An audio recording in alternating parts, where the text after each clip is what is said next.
Bismillahirrahmanirrahim. Assalamualaikum warahmatullahi wabarakatuh. Assalamualaikum warahmatullahi wabarakatuh.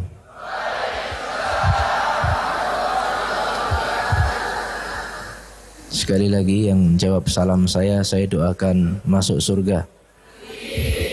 Yang enggak jawab salam saya doakan masuk angin. Assalamualaikum warahmatullahi wabarakatuh.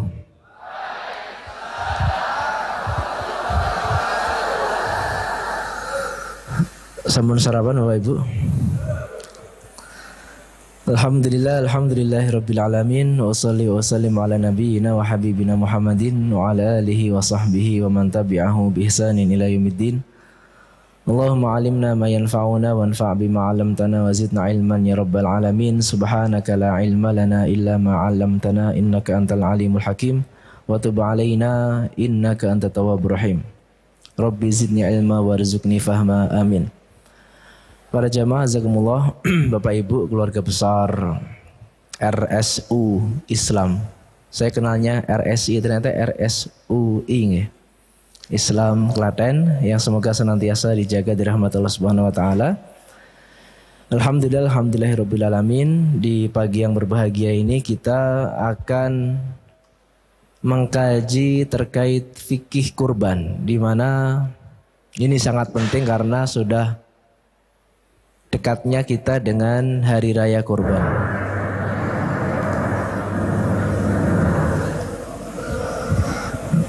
Tanda apa itu? Baru dimulai. Nanti yang ini deh. Ini kita sekarang di bulan apa Bapak Ibu? Di bulan Dzulqa'dah. Ada yang tahu tanggal berapa dan kurban tinggal berapa hari lagi?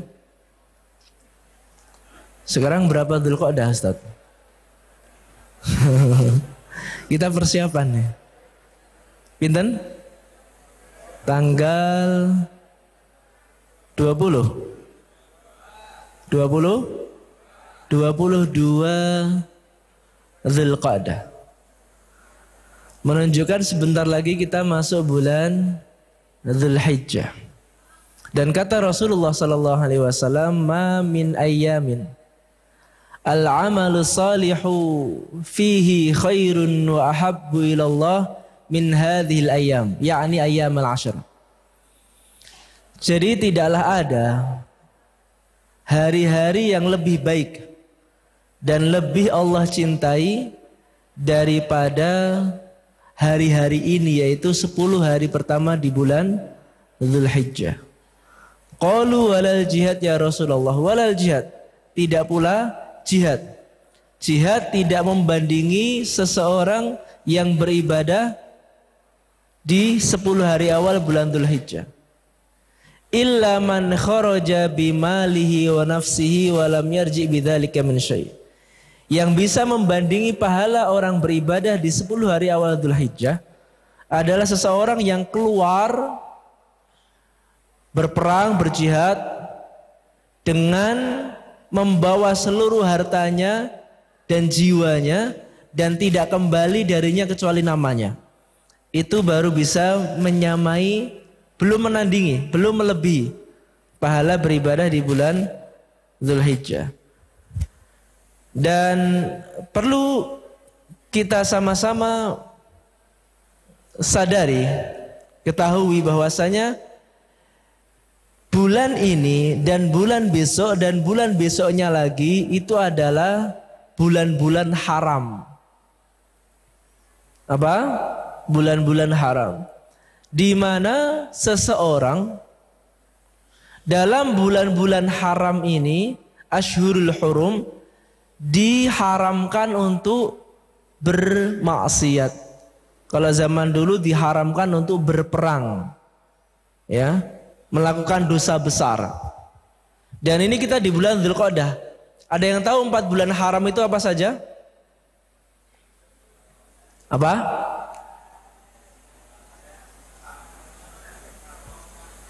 Ada yang tahu angkat tangan, nanti hadiah dari Ustadz Subhan.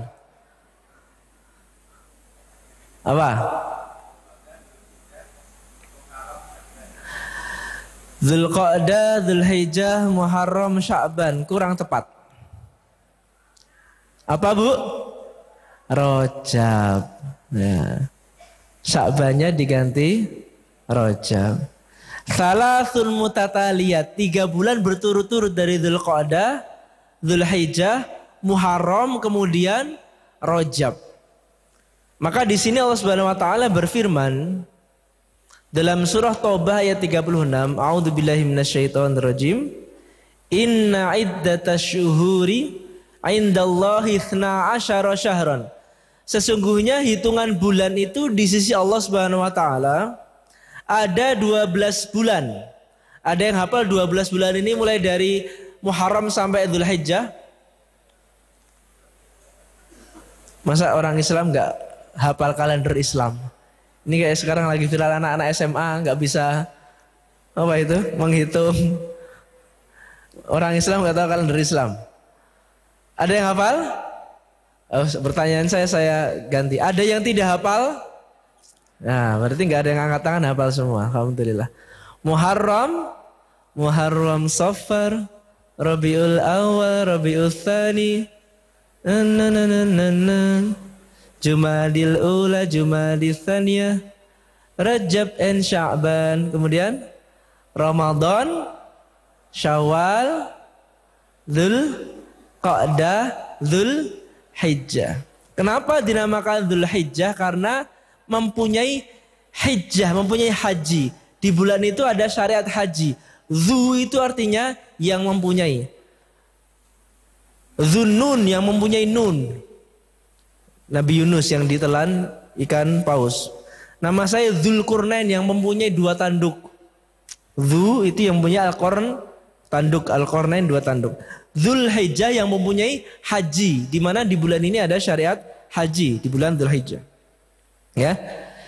Yauma khalaqas samawati wal arda minha arba'atun hurum. Ada 4 bulan haram. Ya, ini perhatikan. Hati-hati. Dzalika dinul qayyim, itulah agama Allah yang lurus.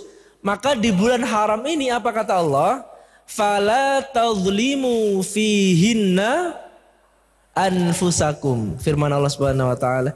Maka di bulan-bulan haram itu jangan kalian menzalimi diri kalian sendiri dengan bil ma'asi wal dzunub. Dengan maksiat-maksiat dan dosa. Maka kata para ulama, seorang yang mengerjakan dosa di bulan-bulan haram itu lebih sangat dilipat gandakan dosanya daripada di bulan selain bulan haram. Kalau mau maksiat jangan di bulan haram. Nanti aja. Masih lama ini Dzulqa'dah, masih Dzulhijjah, masih Muharram. Itu wujud namanya mawasimul khair. Kata para ulama, musim-musim kebaikan. Di mana dari 12 bulan ini Allah jadikan 4 bulan ini sebagai bulan-bulan untuk mendongkrak, mendulang amal, jangan bermaksiat. Seminimalnya kalau tidak giat dalam berbuat taat, jangan bermaksiat di 4 bulan haram ini. Oke. Baik, kita masuk di pembahasan terkait daurah kita. Dilaksanakan 2 hari aja. Ada 13 bab ini. Semoga waktunya nyanda. Hari ini kita akan ambil separuhnya dulu. Atau enggak sampai separuh lah. Dari 1 sampai 5. Ya. Adapun pekan depannya kita akan khatamkan ya. Biidznillahi ta'ala.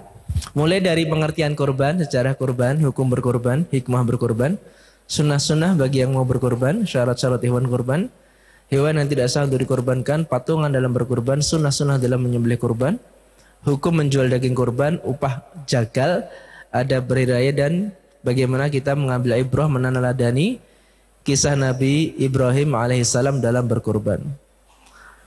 Ini kiranya kajian kita pada pagi hari ini, semoga bisa kita ambil faedahnya. Ada yang ditanyakan Bapak Ibu? Oke, kita mulai dari yang pertama. Saya izin berdiri. Apa makna dari kurban? Jadi Idul Adha bisa juga dinamakan Idul Kurban. Maka adha itu udhiyah. Udhiyah diambil dari asal kata ad-dohwah. Apa itu dohwah? Dohwah itu diambil dari asal kata duha. Maksudnya pelaksanaan sholat Idul Adha dan menyembelih kurban itu di waktu duha. Itulah makna dohwah.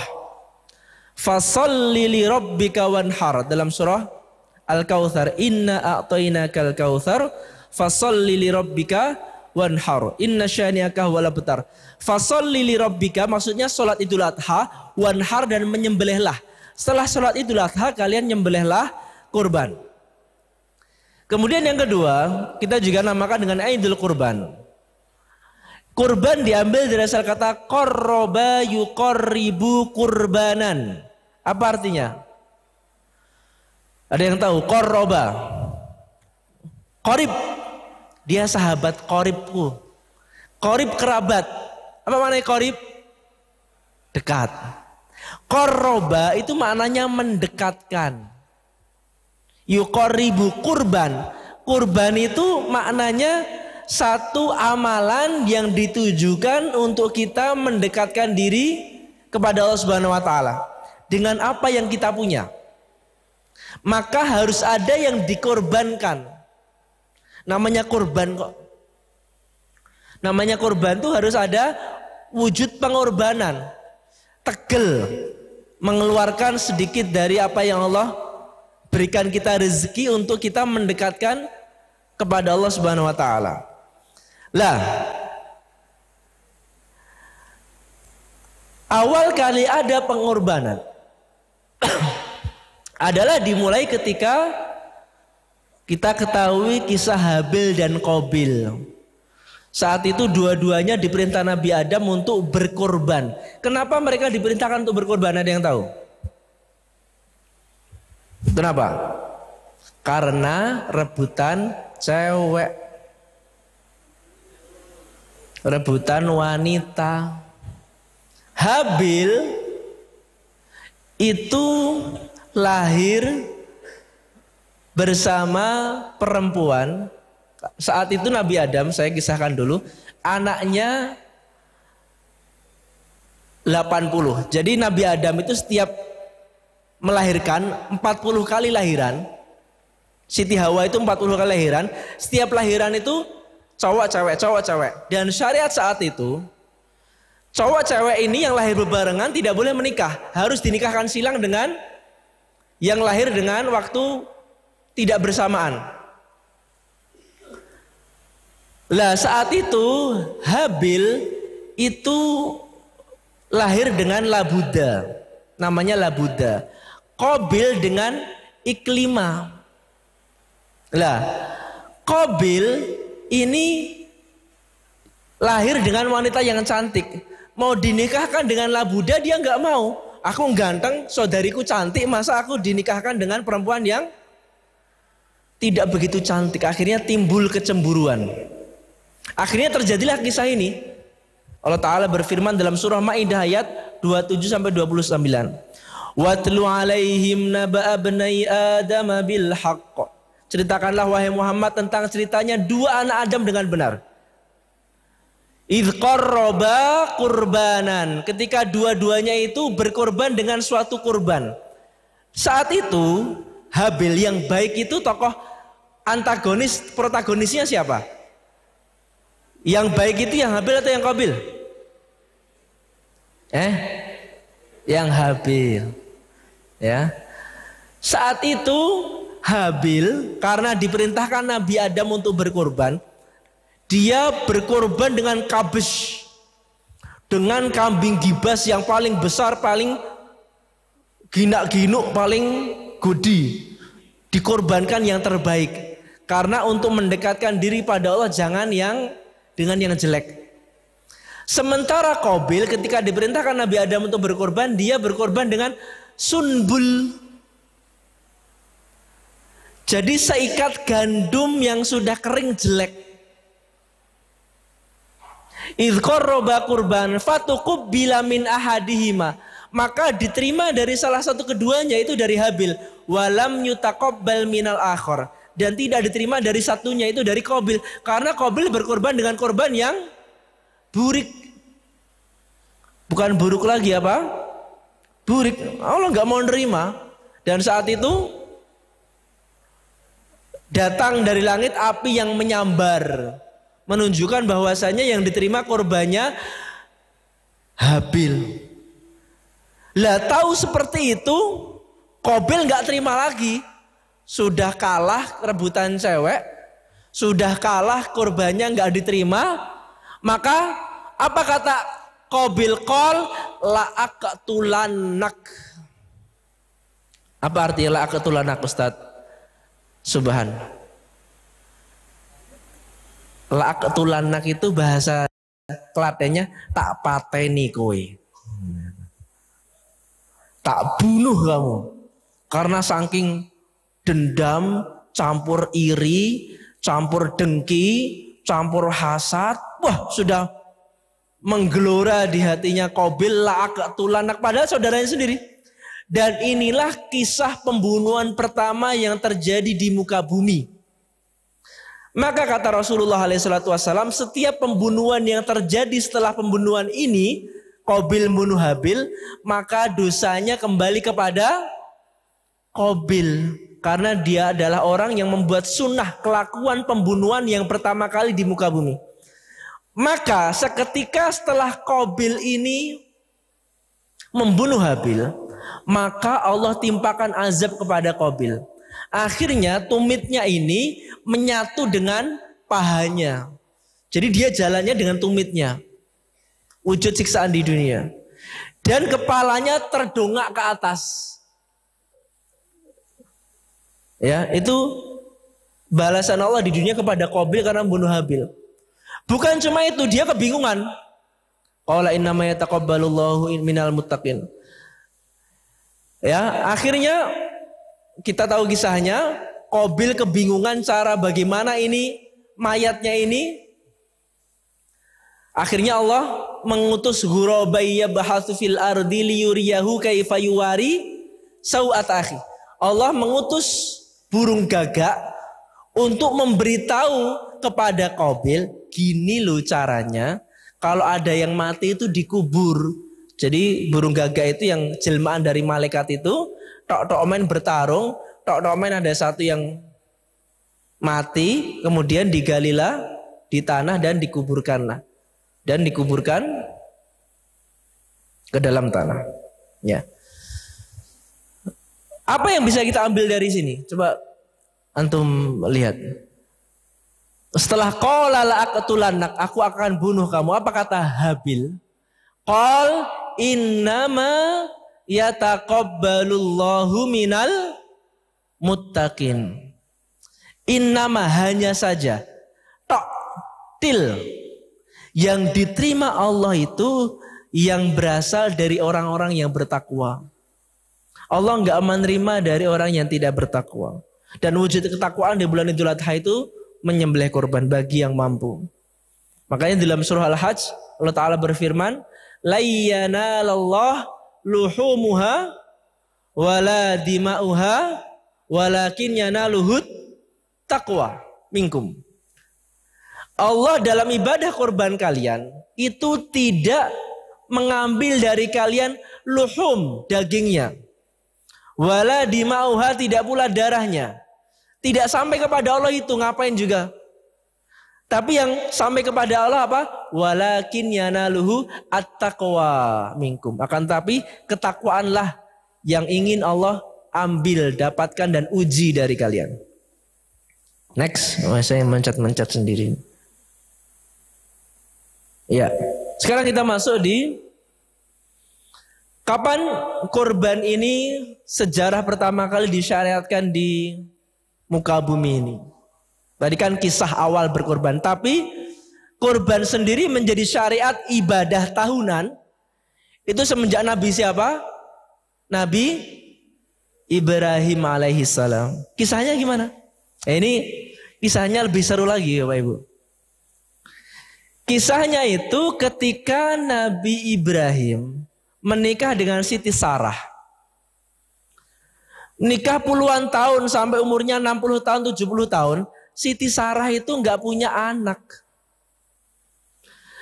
Dan ngepasi saat itu Nabi Ibrahim melewati Mesir dan diberi hadiah budak. Namanya Siti Hajar. Oke, bisa dipahami? Kemudian Sarah bilang sama Nabi Ibrahim. Sarah itu Bu, kalau jenengan baca kisah-kisah para nabi dalam beberapa literatur. Dia adalah perempuan yang paling mirip dengan Siti Hawa. Dari sisi kecantikan. Kalau zaman sekarang Miss Universe-nya.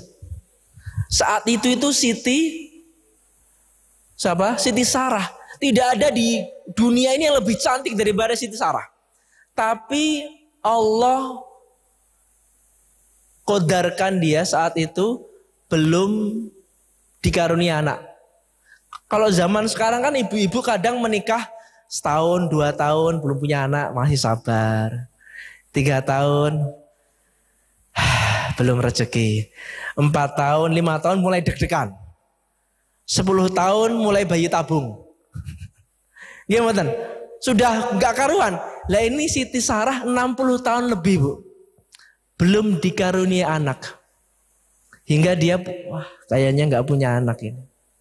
Dia bilang pada Nabi Ibrahim, wahai suamiku, nikahilah Hajar saat itu sebagai budak wanita, agar aku Allah beri anak sebab dia. Awalnya seperti itu. Benar, akhirnya Nabi Ibrahim menikahi Siti Hajar. Tidak lama kemudian Siti Hajar mengandung, melahirkan anak yang namanya siapa? Nabi Ismail. Saat lahiran benar Bu, sesuai prediksi. Istri pertama, R1 ini cemburu buta Bu. Sekarang kan banyak candaan itu. Di dunia ini ada 4 macam keluarga. Keluarga yang suaminya Islam, istrinya kafir. Atau istrinya Islam, suami kafir. Atau istri dan suami sama-sama kafir. Dan yang keempat, suami dan istri sama-sama Islam. Adapun yang suaminya kafir, istrinya Islam siapa? Asia. Suaminya Firaun. Adapun yang suaminya Islam, istrinya kafir siapa? Nabi Nuh atau Nabi Lut. Adapun yang suami istri sama-sama kafir siapa? Abu Jahal. Kalau yang sama suami istri sama-sama Islam siapa? Keluarganya Nabi Ibrahim. Tapi Nabi Ibrahim itu istrinya 2 Bu.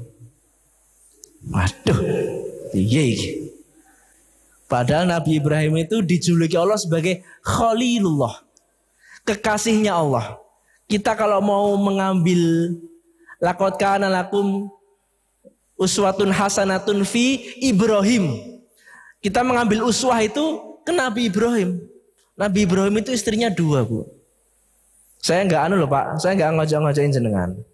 Jenengan harus pertimbangkan manfaat dan mudarat antara azab dan kenikmatannya ya.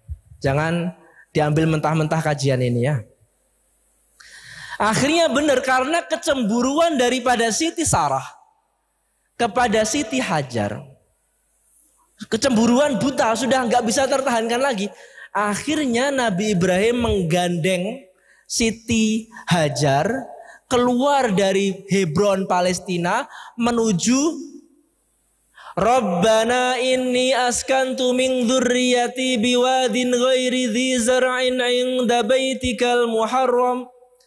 Ya Allah, aku tinggalkan istriku dan anakku di suatu lembah yang tidak ada tumbuhannya sekali di dekat Baitikal Muharram, di dekat Ka'bah. Saat itu Ka'bah gak seperti sekarang Bu. Peradaban tinggi, banyak manusia, hotel-hotel, gedung-gedung mewah. Dulu gak ada apa-apanya Bu. Oh iya, alhamdulillah. Biar saya gak loncat. Ya, dulu gak ada apa-apanya. Ya, hingga ketika Siti Hajar ke situ, dan saat itu Nabi Ismail masih menyusu, ya. Kemudian Nabi Ibrahim bertanya, Rabbana liyuqimus shalah. Ya Allah, supaya mereka mendirikan salat. Ini doanya Nabi Ibrahim supaya Mekah itu dipenuhi orang-orang yang salat. Oke. Dan ketika saat Siti Hajar ditinggal oleh Nabi Ibrahim. Kalau zaman sekarang ini mungkin sudah dirujak sama netizen, Bu. Nikah bojone sing kepindho diguang. Ora di. Saat itu Nabi Ibrahim pun cuma meninggalkan Siti Hajar 1 gerabah kurma dan air cuma 1 gentong kecil. Sampai Siti Hajar itu nggak habis pikir, wahai Ibrahim, kamu mau tinggalkan kami? Nabi Ibrahim melangkahkan kaki, nggak menjawab. Wahai Ibrahim, suamiku, kau tinggalkan kami? Nabi Ibrahim nggak menjawab lagi. Akhirnya yang ketiga, wahai Ibrahim, apakah ini perintah Allah? Begitu pertanyaan Siti Hajar. Dan dijawab dengan sangat singkat oleh Nabi Ibrahim, na'am. Ditinggal gitu aja, Bu. Coba jenengan perasaannya gimana kalau jenengan sebagai istri kedua, Bu? Konangan istri pertama, Bu. Ini buangnya jauh ke negeri Mekah, Bu. Kalau zaman sekarang mungkin konangannya di Klaten cuma cukup ditempatkan di Jogja kan aman. Gimana, Bu? Ini ditempatkannya jauh banget, Bu. Ratusan kilo dari Palestina, Bu. Yang akhirnya setelah itu walaupun Allah karuniakan kepada Siti Sarah mengandung, yaitu Ishak. Ishak kemudian punya anak namanya Yakub. Yakub inilah yang membuat Baitul Maqdis, Masjidil Aqsa. Dan dari Siti Sarah, dari Siti Hajar, Nabi Ismail yang meninggikan bangunan Ka'bah. Ini sama-sama dari keturunannya Nabi Ibrahim. Yang membangun Masjidil Aqsa Nabi Yakub, cucunya Nabi Ibrahim. Dan ini Nabi Ismail dari anaknya Nabi Ibrahim. Sama-sama dua-duanya adalah orang-orang yang mulia dari 2 istri yang mulia. Kemudian setelah itu ketika dalam tarikhnya, dalam tafsirnya, Nabi Ibrahim mengunjungi istrinya. Saat itu gak dicerai, Bu. Siti Hajar itu emang cuma ditempatkan di Mekah gitu saja, gak dicerai. Mengunjunginya ya kolo-kolo, kadang-kadang, ya. Maka falamma balagha ma'ahu sa'ya, ketika Nabi Ismail sudah mulai agak tumbuh gede, dikisahkan dalam tafsirnya umurnya 9 tahun, atau ada yang mengatakan 13 tahun. Lucu-lucunya dan sudah mulai tamyiz, mudeng, iso dikongkon-kongkon, Nabi Ibrahim datang. Kemudian apa kata Nabi Ibrahim? Qala ya bunayya, wahai anakku Ismail, inni ara fil manami anni adzbahuka fanzur madza tara. Wahai anakku Ismail, ya bunayya, ini panggilan kasih sayang. Bukan ya ibni. Kalau ibni itu agak kasar. Le gitu. Kalau ini nang. Anakku tercinta. Ya bunayya, wahai anakku tercinta. Inni ara fil manam, aku melihat di tidurku, mimpi tadi malam. Anni azbahuk, aku menyembelih kamu. Jadi ini kisah dialog antara Nabi Ibrahim dan Nabi Ismail, ya, yang akhirnya menjadi syariat kurban pada tahun-tahun setelahnya. Di mana Nabi Ibrahim itu gak langsung, aku diperintahkan Allah nyembelih kamu, sekarang siap-siap. Tapi diajak diskusi dulu. Gimana ini? Ternyata ini anak pertama setelah penantian 86 tahun. Jadi saat Ismail itu lahir, Nabi Ibrahim itu usianya berapa? 86 tahun. 13 tahun kemudian lahir Ishak dari Sarah. Nabi Ibrahim umurnya berapa? 99 tahun. 99 tahun baru punya anak yang kedua, Bu. Ini kisah penantian, kesabaran, keikhlasan luar biasa. Ya. Dan ketika Nabi Ibrahim menceritakan mimpi ini kepada Nabi Ismail, Nabi Ibrahim bertanya kepada Ismail, "Fandur madza taro?" Apa pendapatmu, Nak? Aku tadi malam nih mimpi diperintah Allah nyembelih kamu. Apa pendapatmu? Inilah anak yang soleh dari ayah yang soleh. Maka apa kata Nabi Ibrahim, Nabi Ismail? Qala ya abati fa'al ma tu'mar. Itu padahal usianya masih 9 tahun, Bu. 9 tahun itu sekarang kelas berapa, Bu? Kelas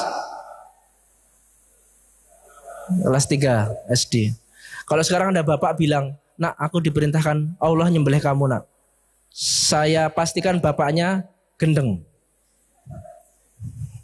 Enggak mungkin dia mimpi ketemu Allah. Nah, siapa nih ya? Siapa dia? Kan bukan Nabi ya. Kan ada kemarin kisah ibu-ibu yang bunuh anaknya itu gara-gara mimpi, ya, biar anaknya juga enggak hidup menderita, katanya kemudian anaknya disembelih tanpa dia merasa dosa. Ini orang gila itu. Ya abati fa'al ma tu'mar. Panggilannya pun juga dengan ya abati, wahai ayahanda.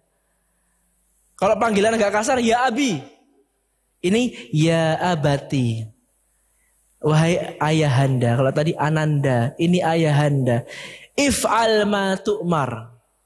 Kerjakan yang engkau diperintahkan oleh Allah. Kata Nabi Ismail, satajiduni insyaallah minas sabirin. Kamu akan jumpai aku, wahai Bapak, termasuk orang-orang yang sabar.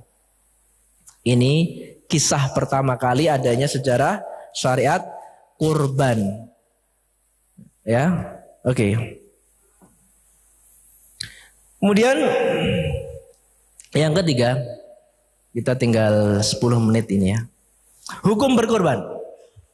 Apa hukum berkurban? Rasulullah SAW bersabda, "Man kana lahu sa'ah." Barang siapa punya kelonggaran harta, walam yudhi, dan dia enggan berkorban, fala yaqrabanna masjidana hadza, maka jangan dia mendekati masjidku ini. Itu sabda Rasulullah SAW, hadis sahih. Maka ulama berbeda pendapat tentang hukum kurban. Ada yang mengatakan wajib, sebagaimana mazhab Abu Hanafiyah, dan ada pula yang mengatakan sunnah muakkadah, sebagaimana mazhabnya jumhur dan Imam Syafi'i atau Syafi'iyah. Oke. Toh seandainya kita ambil hukumnya sunnah muakkadah, maka Syafi'iyah mengatakan orang yang punya kemampuan dan dia enggan berkurban, maka dia terkena dosa. Hukumnya makruh. Ya, karena ada dalil tegas tadi. Orang punya kelapangan harta, dia enggak mau berkorban, jangan dekati masjidku. Maka di dalam orang ketika dikatakan itu wajib, syaratnya ada 4 ini. Yang pertama muslim. Korban itu tidak disyariatkan, diperintahkan pada orang-orang kafir. Kedua balik. Kalau belum balik gak ada kewajiban. Ketiga berakal. Orang gila gak ada kewajiban korban. Yang keempat mustati'. Apa itu mustati'? Mustati' adalah orang yang punya perbendaharaan, perbekalan, sangu untuk dia bisa makan pada hari Zulhijjah awal sampai hari tasyrik. Itu ada lebihan harta, dan lebihan hartanya itu cukup untuk berkorban, maka saat itu dia diperintahkan berkorban. Itu makna dari mustati'. Ada kemampuan finansial. Adapun orang yang tinggal mungkin gajian tanggal 1 dan gajinya 3 koma, ya, tanggal 3 langsung koma, ya. Aduh piye iki. Aku korban ora madang sebulan iki nggo. Gajine mau 3 koma entek duitku. Ya dia enggak ada kewajiban. Ya. Enggak wajib. Dia berdosa kiranya meninggalkan keluarganya, anak-anaknya keadaan terlantar gak makan. Tapi yang ketika itu masih cukup dan ada lebihan, lebihannya itu bisa untuk beli hewan korban minimalis. Minimalis kambing itu yang paling harga minim harganya berapa Bapak? 1,6 ada? Masya Allah. Di mana belinya itu? Subhanallah. Ada 1,6. Harus terpenuhi syarat-syaratnya loh ya. Ada syarat umurnya. Powel atau belum ya. Oke. Hikmah. Apa hikmah berkorban? Kita baca ya. Yang pertama, dia adalah bentuk takarub kepada Allah Subhanahu wa taala. Mendekatkan diri pada Allah. Yang kedua, dia adalah wujud bersyukur. Wujud kesyukuran kita kepada Allah. Kita sudah sampai detik ini Allah berikan karunia nikmat yang tiada henti-henti. Sangat banyak kesehatan, keluarga, gaji, pangkat,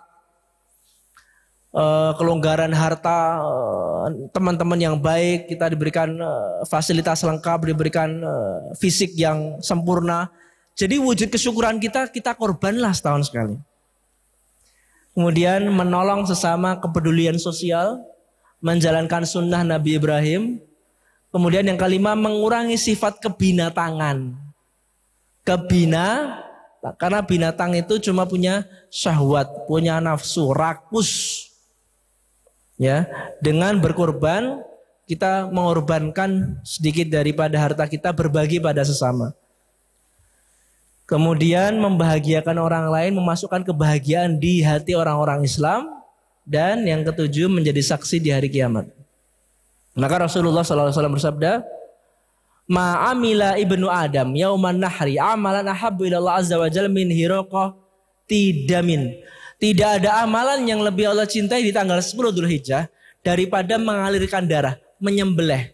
Maka dari sini sunnahnya bagi orang yang mau berkorban dan dia mampu untuk menyembelih sendiri, maka sebaiknya menyembelih sendiri tanpa diwakilkan.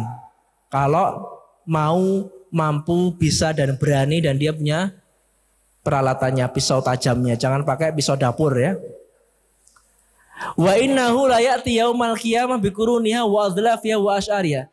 Dan nanti hewan kurban ini akan datang pada hari kiamat dengan tanduknya, kukunya dan rambut-rambutnya. Wa inad dama la yaqa' minallah azza wa jalla bimakan qabla an yaqa'al ardi fatibu biha nafsan. Dan sungguh darah tersebut sudah sampai kepada Allah, pahalanya mendapatkan keridhaan Allah sebelum menetes ke tanah.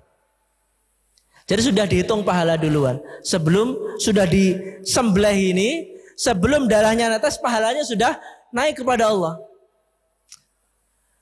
Maka fatibu biha nafsan, maka bersihkanlah jiwa kalian dengan berkorban. Oke, ini hikmahnya. Dan yang terakhir, menutup kajian kita di pagi hari ini, sunnah bagi orang yang hendak berkurban. Ini hanya ada satu sunnahnya. Selain dia memperbanyak amal-amal ibadah, ketaatan, ya, dia perbanyak membaca Quran di 10 hari awal, banyak puasa, banyak berzikir, banyak beristighfar, banyak sedekah, banyak bertakbir, banyak bertasbih. Maka ada satu sunnah lagi yang tidak kalah penting ya. Rasulullah SAW bersabda, "Idza ra'aitum hilala dzulhijjah wa rada ahadukum an yudhi falyumsik an asy'ari wal farih."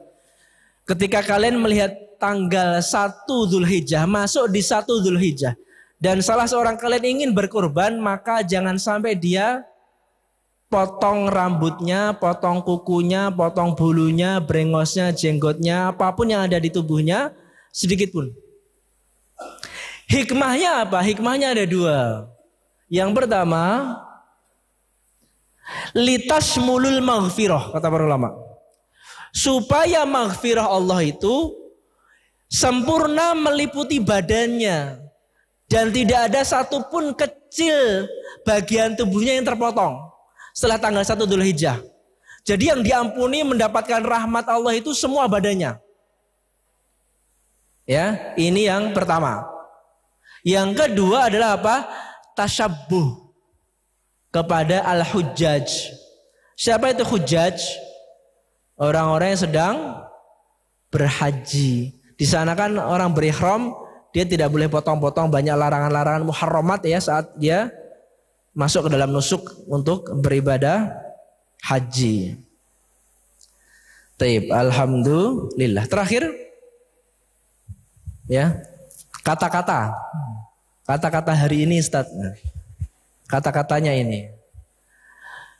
Berkorban memiliki arti pendekatan. Tadi qarraba yuqarribu, kurban, mendekatkan diri.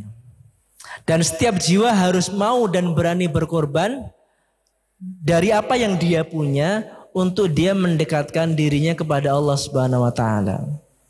Jangan cuma korban perasaan apa-apa. Akeh tunggale. Ya. Sekarang korban berupa materi. Apa ini kok aatnya apa? Apa itu aat? Saat kita memberi yang terbaik untuk Allah, percayalah Allah akan memberi yang terbaik untuk kita. Ya, kita berikan yang terbaik untuk Allah, ya, sebagaimana Habil tadi dapat balasan yang terbaik dari Allah Subhanahu wa taala. Berkorban juga mempunyai makna isyarat untuk seseorang menyembelih. Korban itu kan nyembelih. Apa yang dia sembelih? Egonya, hawa nafsunya, keakuannya, syahwatnya, ketamakannya, keserakahannya, sehingga dia betul-betul jadi hambanya Allah. Dia jadi betul-betul insan yang takwa, yang terus-menerus mendekatkan diri kepada Allah Subhanahu wa taala. Demikian kajian kita di pagi hari ini. Semoga bisa kita ambil faedahnya. Wa akhiru da'wana alhamdulillahirabbil alamin. Assalamualaikum warahmatullahi wabarakatuh.